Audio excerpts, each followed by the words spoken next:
Okay.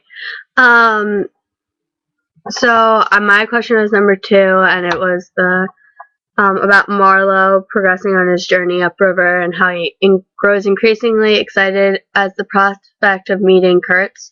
And then when Marlowe finds out that he overhears the people talking about the possibility of Kurtz being dead or being really sick, whatnot, he becomes more and more disappointed. And I think that Marlowe looked forward to his talk with Kurtz, because he says at one point that when they were talking about Kurtz, they were talking about him as, like, they didn't call him by his name. They never said Kurtz. They called him a man or a scrundle. I don't know what word that is, but they called him that. And this is kind of makes Marlowe interested, because people without names and, like, specific things, they're either people that are looked upon as, like, evil or, like, an interesting person. And this he also says, like, that he left on the boat, and when he left to get the ivory, he brought 4 savages.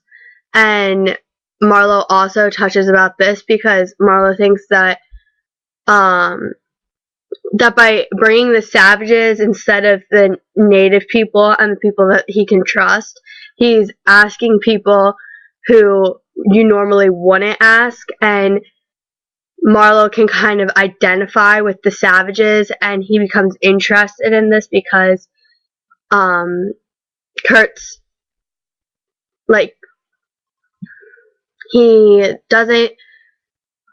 interested because he wants to be a part of that, and Marlowe is almost like one of the savages in that he doesn't really have a set place where he lives or a native spot, and he says how the savages really aren't as bad as they seem, that when they're in a specific place and they have a piece of something to do, they aren't as savage as they're explained to be.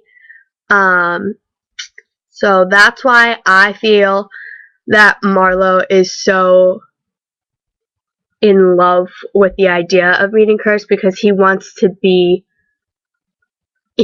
know the unidentified man, and it's interesting he wants to know who the mystery guy is, and he wants to be a part like those other savages were.